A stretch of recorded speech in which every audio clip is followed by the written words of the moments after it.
All right, let's dive into something that's, well, it's pretty wild when you think about it.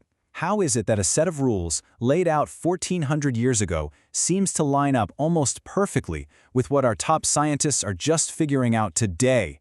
And, what does that actually mean for us right now? Have you ever gotten that weird feeling, that lag in time? Where you see something in the news, some big scientific breakthrough, and you realize, wait a second, an ancient text said that exact same thing centuries, even millennia ago?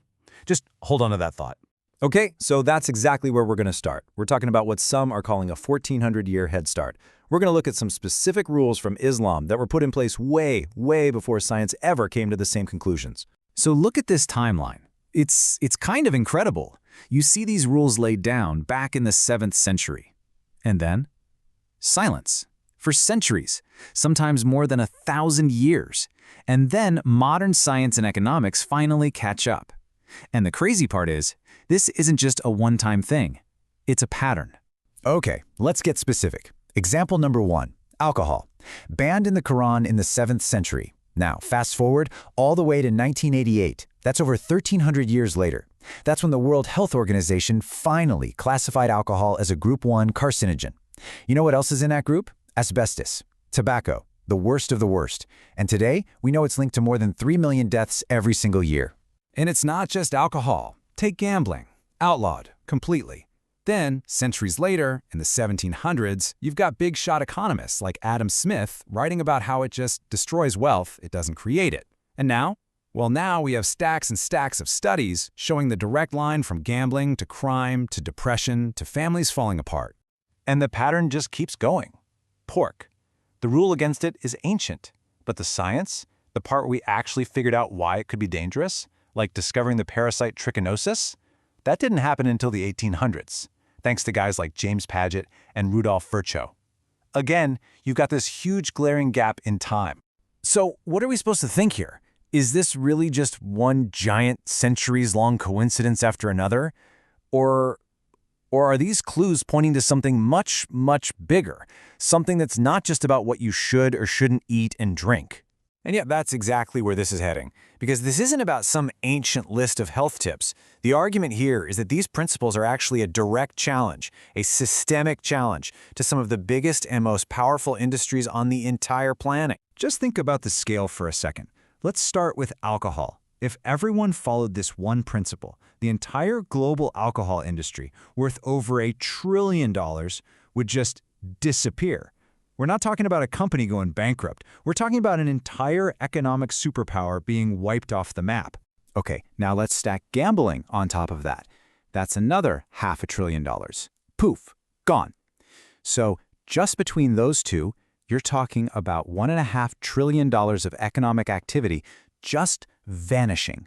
This isn't small potatoes. This is about taking apart massive, globe-spanning industries. And believe me, it doesn't stop there. We're also talking about the multi-billion-dollar adult entertainment industry. And then there's the big one, the entire system of interest-based finance, the idea of riba. I mean, that's not just an industry, that is the foundation, the very bedrock of our entire modern global economy. So this gets us to the absolute heart of the argument. This isn't really about religion versus, a non-religious world. It's about something else entirely, discipline versus control. The core idea is that if you're a person who actually lives by these rules, you become very, very difficult to control through simple temptation. And that brings us to the real power player in this whole thing, discipline. The argument here is that the real threat to the way things are, it's not some loud, violent thing. It's quiet. It's consistent. It's the simple, powerful act of self-control. I mean, just look at the two systems side by side. It's like night and day. On one side, you've got a system that literally needs you to have no self-control. It runs on creating desires you didn't know you had, on endless consumption. And on the other side, you have a system built on discipline, on having clear boundaries, on ethical finances. You can't make those two things fit together. They're complete opposites. So the logic is pretty straightforward, right? If your whole economic system is built on selling people stuff they don't need, you absolutely require a population with very few boundaries and not a lot of self-control. You need people who are always chasing the next high, the next purchase, the next distraction. But we have to be clear. The kind of discipline we're talking about here, It's not like your typical New Year's resolution that you forget by February. The sources say this comes from something way deeper. It comes from Iman, from faith. It's what happens when you start seeing your whole life, everything from how you handle your money to what you eat, as an act of worship. So what does that actually look like in real life? Well, it looks like a person whose day is structured by 5 daily prayers, someone who can fast from dawn till dusk for an entire month, someone who is incredibly intentional about what they eat and drink, how they present themselves, and crucially, someone who stays away from debt based on interest. What you get at the end of that is someone who is, almost by definition, free from all the usual ways our society tries to control us. So, the big question is, why is this particular system of discipline so tough, so resilient? And that leads us to our final point here, the idea that this is an unbuyable faith. And it's unbuyable because it's based on a text that, according to the sources, simply cannot be changed. The whole spiritual foundation really comes down to verses like this one. The logic is actually super simple. It's like if someone designs a really complex machine, they also give you the owner's manual, right? The idea here is that these rules aren't just random. They're seen as the creator's instruction manual for his own creation. And this all hinges on a really important principle, semina wa atana. It means we hear and we obey. Basically, a believer follows the manual because they trust the one who wrote it. They aren't sitting around waiting for a scientist in a lab coat to tell them it's a good idea. When science does catch up, it's not a surprise. It's just a little confirmation of something they already knew. It's like a bonus. And here's the kicker. The sources are adamant that this manual, the Quran, has been perfectly preserved. It hasn't been changed or updated.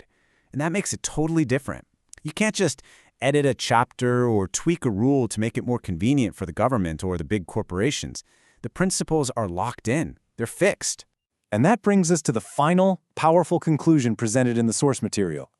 The argument is that the real underlying conflict we see in the world isn't really about what the news tells you it's about. It's about resistance. It's the resistance of a worldview that, because it can't be changed, can't be co-opted, and ultimately, it just can't be bought. So that brings us right back to the beginning, doesn't it?